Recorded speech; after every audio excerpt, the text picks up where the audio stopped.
Hi friends, welcome back to my another video lecturing class. So in this session we are going to discussing about breathing, the pulmonary ventilation or breathing. Breathing is a part of it's the beginning of our respiration. The inhalation and exhalation process is breathing. And here in this class we are going to discuss about what are the different types of factors involved in this breathing and how this mechanism of breathing affected. In this breathing, see, inhalation and exhalation of air. Air always move from its high to low pressure. So here, this breathing or pulmonary ventilation, different types, depends on different types of pressure. So first of all, we are going to discussing about the pressure involved in breathing. Pressure involved in breathing.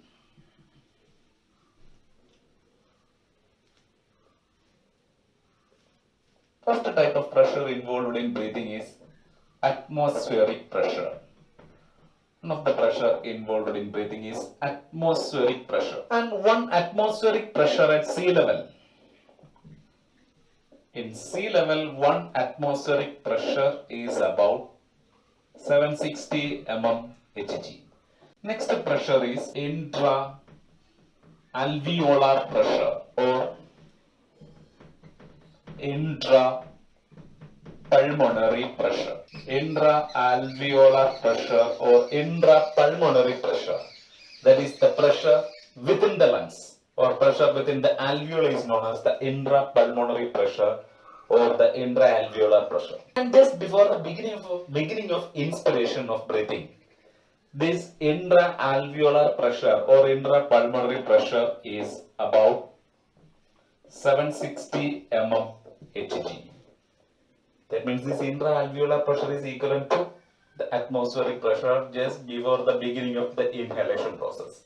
This one is lung.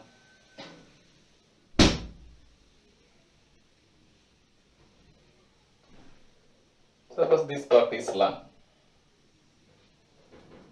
The pressure within these lungs called as intrapulmonary pressure. Pressure within these lungs. This is intrapulmonary pressure. This intrapulmonary pressure is about 760 mm Hg. The pressure is intrapleural pressure. Another pressure involved in breathing is intrapleural pressure. See, suppose this is hilum of lungs. Hilum. The opening of lungs called as hilum. From this hilum, pleural membrane begins. It's a serosa membrane, pleural membrane.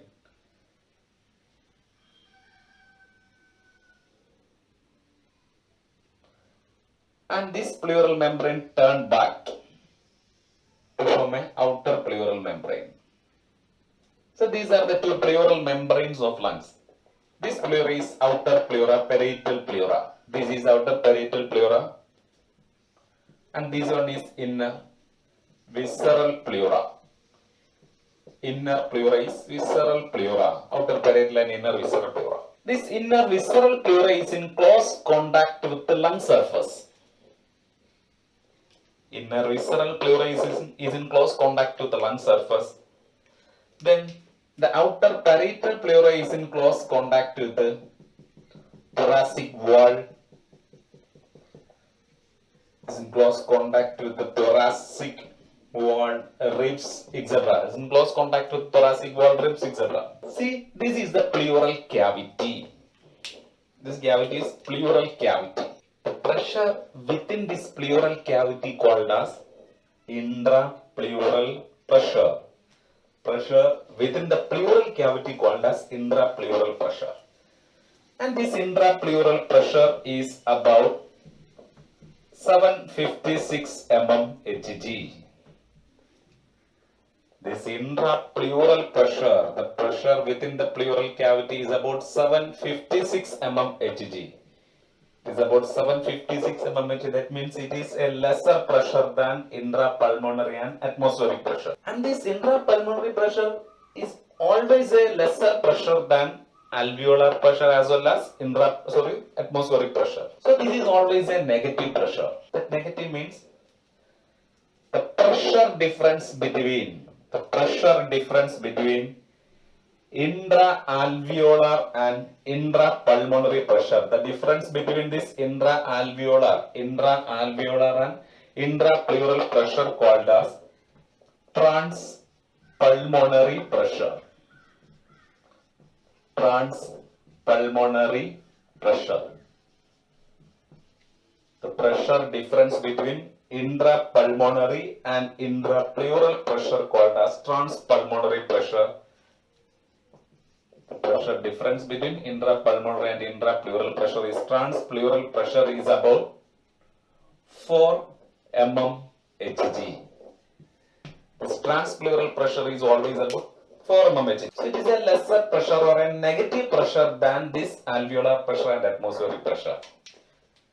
And this negative pressure always act like a suction, because here it is a negative pressure than alveolar pressure. So this negative pressure acts as a suction to keep the lungs in inflated state.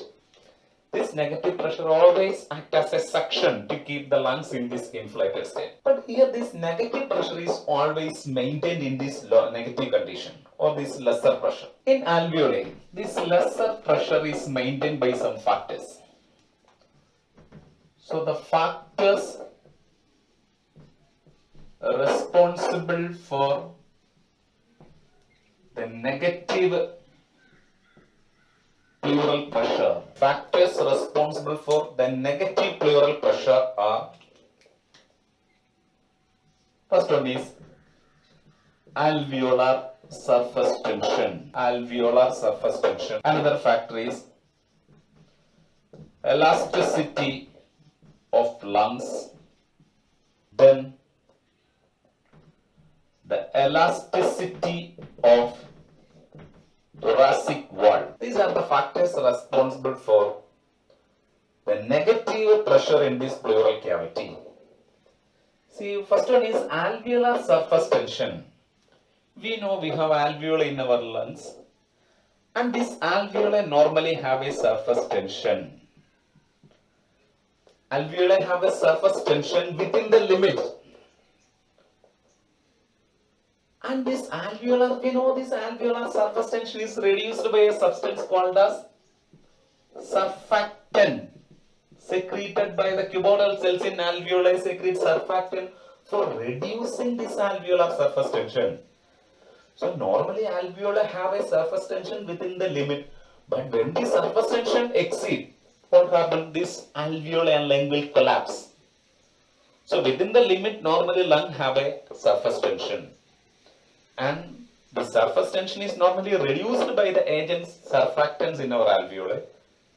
But we have surface tension in alveoli. This surface tension causes the pulling of lungs inwardly. The surface tension of alveoli causes the pulling of lungs inwardly. So this alveolar surface tension causes the pulling of lungs inwardly, means it move away from this parietal pleura. Then the elasticity of lung, the elastic recoiling tendency of lungs also pull the lungs inwardly. So this elasticity of the lungs pull the lungs inwardly. Then the third factor, the elasticity of thoracic wall. This thoracic wall also have a elasticity. This elasticity of thoracic wall pull this parietal pleura away from these lungs. Elasticity of this thoracic wall pull the parietal pleura away from the lungs. So by this pulling of parietal pleura away from the lungs, this pleural cavity increases. When this parietal pleura move away from the lungs by the elasticity of thoracic wall, what happens? The pleural cavity increases. When this pleural cavity increases, the pressure will decreases in this pleural cavity. As a result, this pleural pressure is always remains in a negative pressure. Okay. So this pleural pressure is a negative pressure. But if in some reason, if this pleural pressure abnormally exceeds from the normal, or it abnormally exceeds than this alveolar pressure, suppose this pleural pressure increases to 780 mmHg. What happened? It causes that suction force here. This suction force towards these lungs, because this alveolar pressure is now lesser than this pleural pressure. As a result, a suction force created towards the lungs causes the collapsing of lung. So if this intrapleural pressure become a positive pressure, what happens? This alveolar or lung will collapse. It's a disorder called as atelectasis. Atelectasis is a disorder. That disorder means the collapsing of lung. And this collapsing of lung may due to abnormal increase in the surface tension of alveoli due to the deficiency of surfactant. Abnormal increase in the surface tension of alveoli due to the deficiency in surfactants, or the abnormal increase in the transpleural pressure, or the abnormal increase in transpleural pressure also causes the collapsing of lungs called as atelectasis. Okay, so these are the different types of pressure involved in breathing, and different types of pressure involved in breathing are intrapulmonary pressure, atmospheric pressure, intrapleural pressure, and this intrapleural pressure is always a negative pressure. This negative pressure is maintained by the alveolar surface tension, elasticity of lung, and the elasticity of thoracic wall always maintain this negative pressure in this alveoli. So these factors like alveolar surface tension, elasticity of lungs, and elasticity of thoracic wall, these factors are responsible for maintaining the inflated state of lungs. So lungs are maintained in this inflated state by these factors like surface tension of alveoli, elasticity of lung, and elasticity of thoracic wall. Okay. Then this alveolar surface tension is normally reduced by surfactants. Alveolar surface tension is normally reduced by surfactants of lung alveoli. But if this surfactant will deficient, what happen will lead to the collapsing of lung. In some infants, the deficiency of these surfactants leads to infants' respiratory distress syndrome. Infants' respiratory distress syndrome. Infants' respiratory distress syndrome, that may due to the deficiency of surfactants leads to the difficulty in breathing and collapsing of lung called as infants' respiratory distress syndrome. And usually these IRDS can be treated by artificial administration of these surfactants to the lung alveoli, because usually this IRDS occurs due to the deficiency of these surfactants in lung alveoli. Our lungs are located in a airtight thoracic chamber.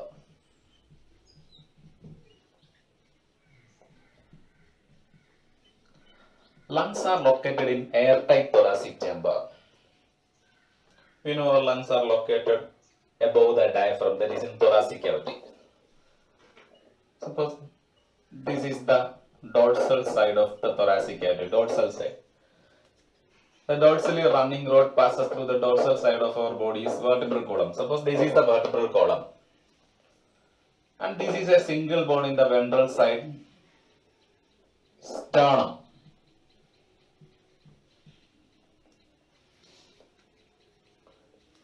This ribs are seen associated with the vertebral column dorsally and sternum ventrally. Suppose these are the ribs. These ribs are dorsally attached to the vertebral column. Ventrally it is attached to the sternum. Then a dome-shaped muscular partition. The dome-shaped muscular partition called as diaphragm. This diaphragm muscle is a dome-shaped muscle. See here, this is the thoracic cavity and our lungs are located in this airtight thoracic chamber. Lungs are located in this airtight thoracic chamber. This airtight thoracic chamber is formed of dorsally by vertebral column, ventrally by sternum, laterally by ribs and lower side by the diaphragm. Dorsally vertebral column, ventrally sternum, laterally ribs and lower side by the diaphragm. All these structures made an airtight thoracic cavity and our lungs are located in this airtight thoracic chamber. See, in this condition, this is the thoracic cavity volume in dorsoventral axis. And this is the thoracic cavity volume in anterior-posterior axis. And this is the intrapulmonary volume in dorsoventral and this is the intrapulmonary volume in anterior-posterior axis. And in this resting state, the pressure in this intrapulmonary cavity is about 760 mmHg. That means it is equal to the atmospheric pressure. Okay. So for inhalation, it is very necessary to decrease the intrapulmonary pressure. For the inspiration or for breathing, it is very necessary to decrease the intrapulmonary pressure than this atmospheric pressure. And for decreasing this intrapulmonary pressure than atmospheric pressure, it is very necessary to change the position of the sternum, ribs as well as diaphragm. Okay. So here, next is the structures involved in breathing. Structures involved in breathing. Different types of structures facilitate the movement of these structures and inflow of air into the lungs and outflow of air. And the structures involved in breathing are: first one is sternum. This single bone sternum. Second one is ribs. First one is sternum. Second one is ribs. Third is diaphragm.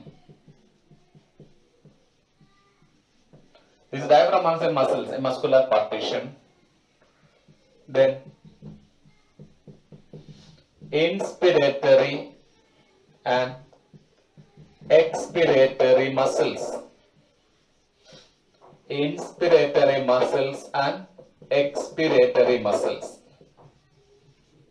Inspiratory muscles and expiratory muscle. So what are the structures involved in breathing? The structures are sternum, ribs, diaphragm, inspiratory muscles, expiratory muscles, etc. are the structures involved in breathing. Sternum, ribs, then diaphragm, then the muscles like inspiratory muscles and expiratory muscles are the structures involved in breathing. Next, the respiratory muscles are respiratory muscles.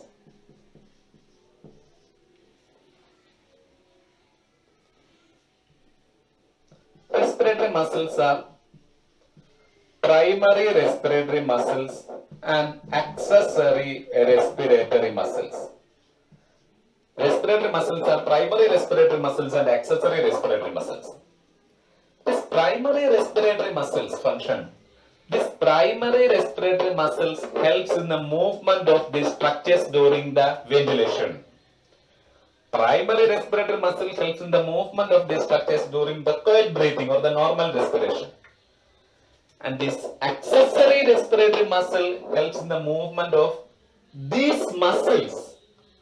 Helps in the movement of these muscles or helps in the contraction and relaxation of these muscles during the forcible inspiration and expiration. So these muscles are needed only during the forcible inspiration and expiration, and the primary muscles are needed for the quiet breathing. Next is inspiratory muscles, muscles which helps in inspiration. Inspiratory muscles. These inspiratory muscles are, first one, primary inspiratory muscles.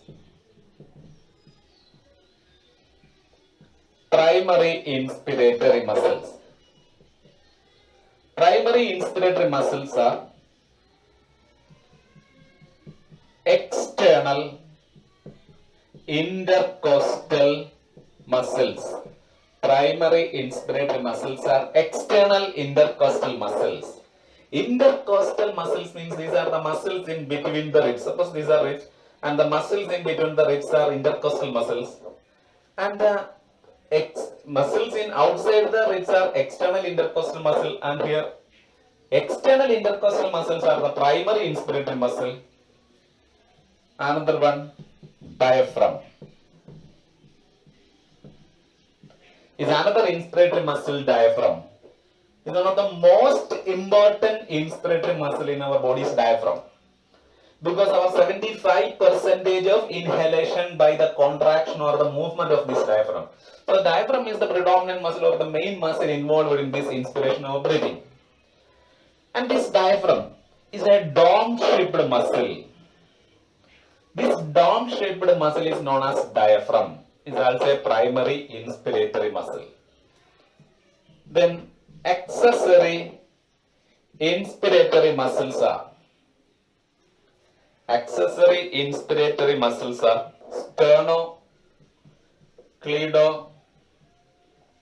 sternocleidomastoid muscles.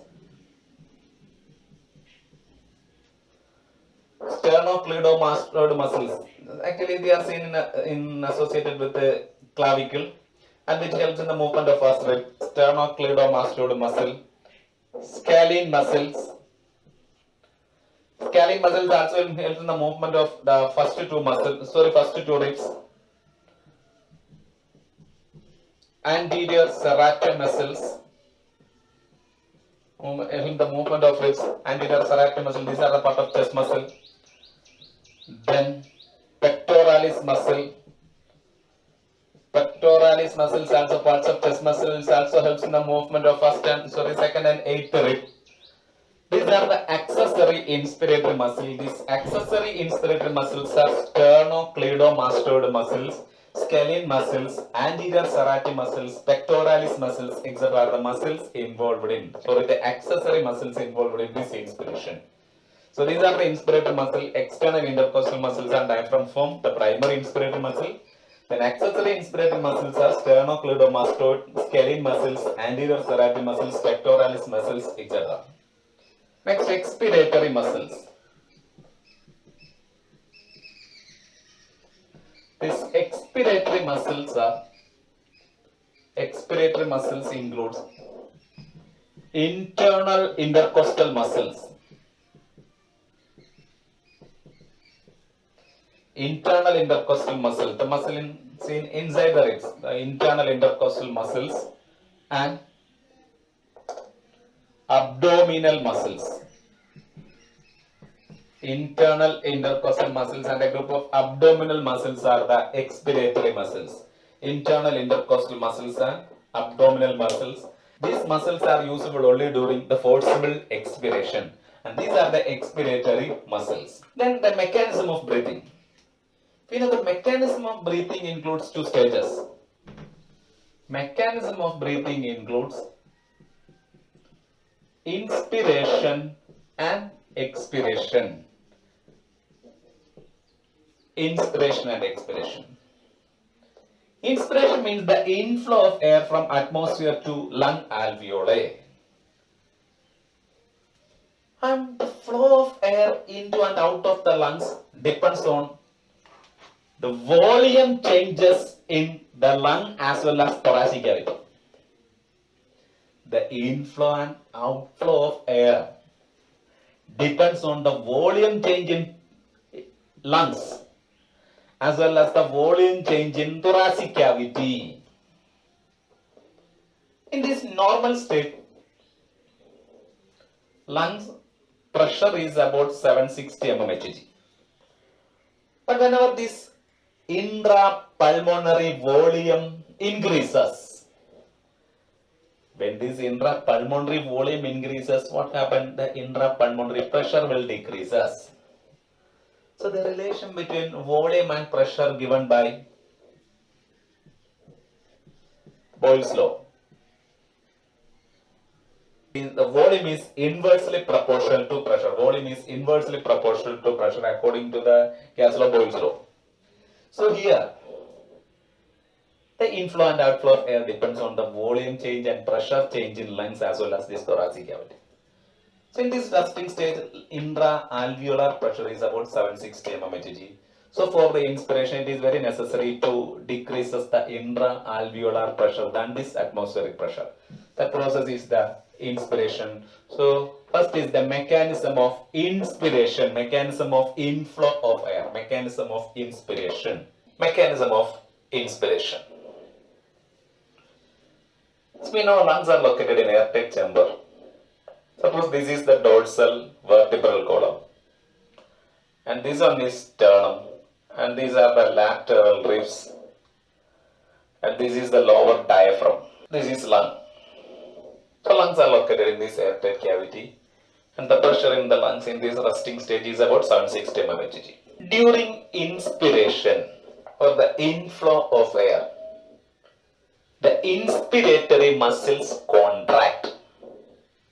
What are the inspiratory muscles? Inspiratory muscles are external intercostal muscles and diaphragm. These are the inspiratory muscles. So these muscles will contract for inspiration. See here, first of all, when this diaphragm muscle contract, this diaphragm is a dome-shaped muscle. And here in resting stage, this is the thoracic cavity volume in anterior-posterior axis. Thoracic cavity volume in resting stage in anterior-posterior axis, and this is the dome-shaped muscle. When this dome-shaped muscle contract for inspiration, first of all, this dome-shaped muscle flatten. When this dome-shaped diaphragm muscle contract, first of all, it flatten. This diaphragm flatten, and it moves inwardly and downwardly. This diaphragm moves inwardly and downwardly. So this diaphragm contraction, what happened? This dome-shaped diaphragm flattens and it moves inwardly and downwardly. It moves inwardly and downwardly. What happened? The thoracic cavity volume increase. Thoracic cavity volume increase in anterior-posterior axis. But we know our lungs are supported by pleural membrane, outer and inner pleural membrane.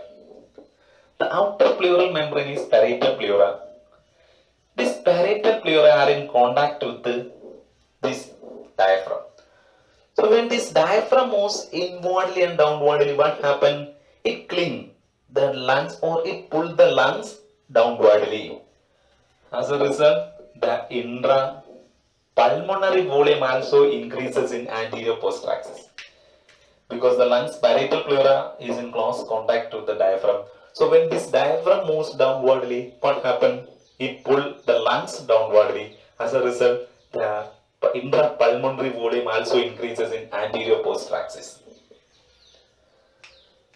So this diaphragm contraction causes the increase in thoracic cavity as well as intrapulmonary volume in anterior posterior axis.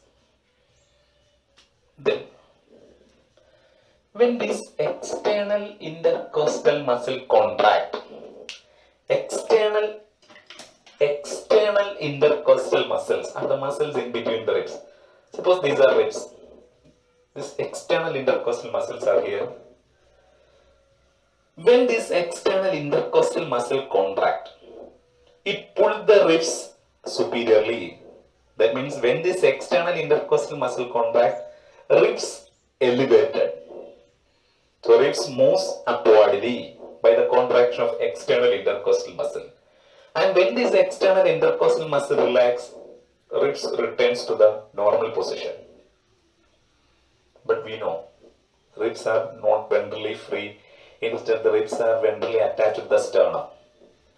So when this external intercostal muscle contract, not only ribs, the ribs as well as sternum moves upwardly and outwardly. When this muscle relax, the ribs and sternum returns to the normal position. So when these external intercostal muscles contract,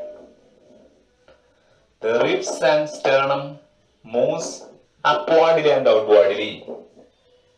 What happened? The thoracic cavity volume increases in dorsoventral axis. Thoracic cavity volume increases in dorsoventral axis by the contraction of external intercostal muscle. When this external intercostal muscle contracts, the ribs and sternum moves upwardly and outwardly. Thoracic cavity volume increases in dorsoventral axis. But the parietal pleura, here also this parietal pleura is in contact with the ribs. So when these ribs moves upwardly and outwardly, it pulls the parietal pleura also. As a result, lungs also expand in this dorsoventral axis. So by the contraction of external intercostal muscle, ribs and sternum elevated. As a result, thoracic cavity volume as well as intrapulmonary volume increases in dorsoventral axis. Okay. So for inspiration, this external intercostal muscles and diaphragm, contract simultaneously. For inspiration, external intercostal muscles and diaphragm contract simultaneously. What happened? As a result, the ribs and sternum moves upwardly and outwardly. Diaphragm moves inwardly and downwardly. Thoracic cavity volume increases in anterior posterior axis as well as dorsoventral axis. So the thoracic cavity volume increases. Thoracic cavity volume increases. Along with thoracic cavity, the intrapulmonary volume also increases. The intrapulmonary volume also increases. We know when volume increases, pressure will decrease. When this intrapulmonary volume increases, intrapulmonary pressure decreases. As a result, the intrapulmonary pressure decreases from 760 to 759 mmHg in normal respiration. What happened? Now this intrapulmonary pressure is lesser than atmospheric pressure. As a result, air moves from atmosphere to lungs. Air moves from atmosphere to lungs. And the inspiration is affected. Air moves from atmosphere to lungs. This is the mechanism of inspiration. So the air moves from atmosphere to lungs. When air moves from atmosphere to lungs, till this intrapulmonary pressure becomes 760. This air moves from atmosphere to lungs till this intrapulmonary pressure becomes 760. This is the mechanism of inspiration. And here 75% of inspiration, 75% of inspiration by the contraction of diaphragm. Diaphragm is the main muscle involved in this inspiration because 75% of inspiration by the contraction of this diaphragm. Then about 25% of inspiration or the 25% of inflow of air by the contraction of external intercostal muscle. So the main inspiratory muscle is diaphragm. Okay.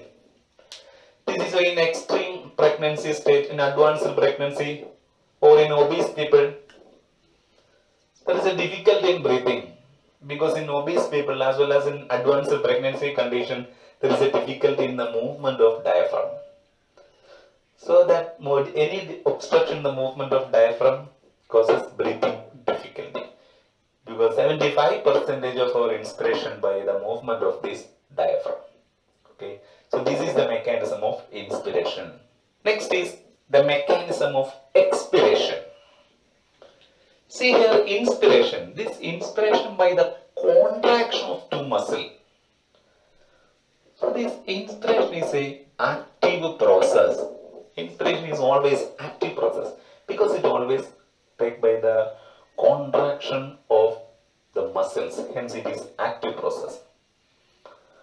Well, this expiration.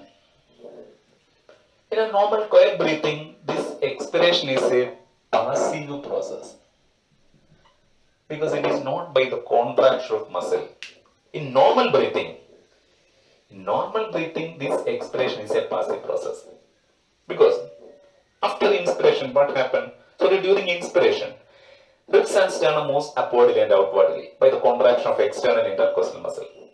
Diaphragm moves inwardly and downwardly by the contraction of diaphragm.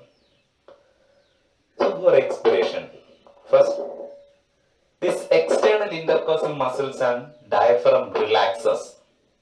What happened? By the relaxation of external intercostal muscle, ribs and sternum returns to the normal position. By the relaxation of diaphragm passively return to the normal position and attain dome-shaped. So for expiration, external intercostal muscles and diaphragm relax simultaneously.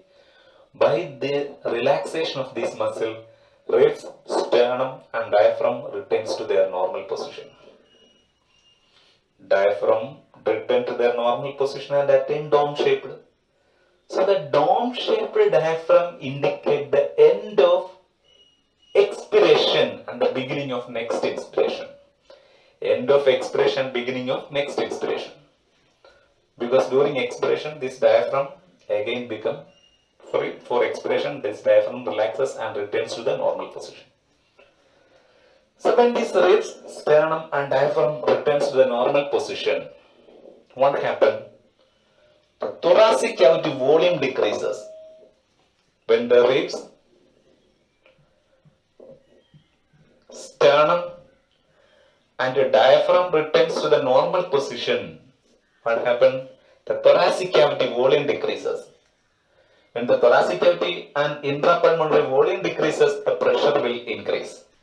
So intrapulmonary pressure increases from 760 to 761.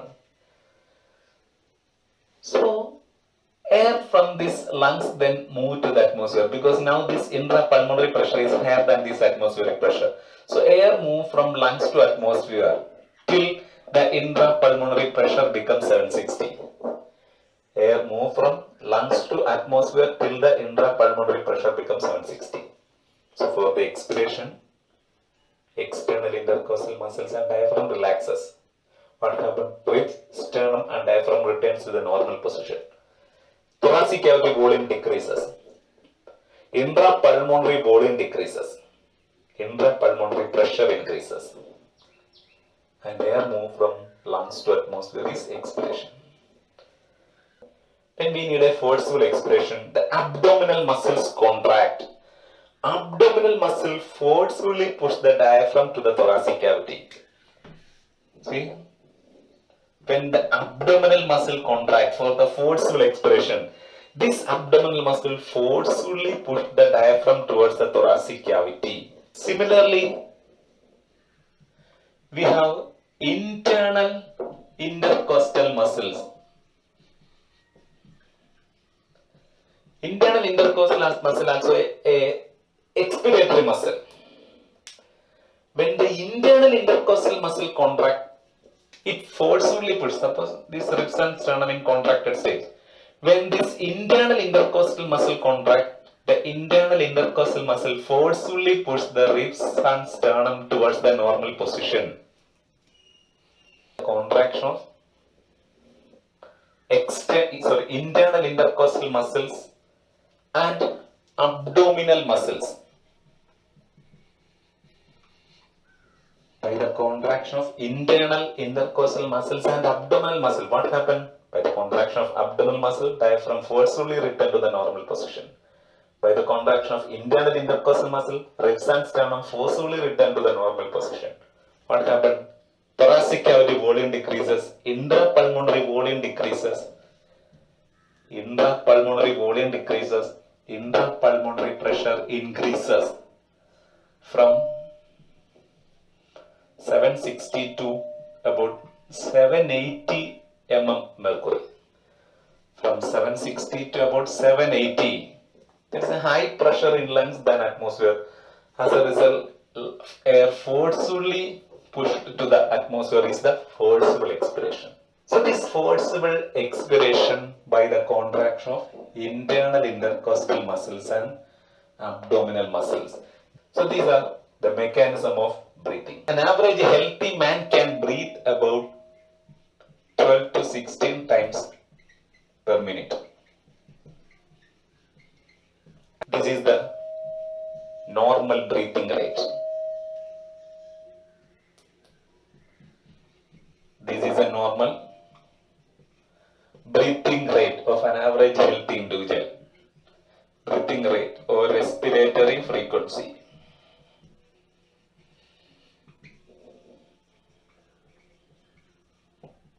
This is a normal breathing rate of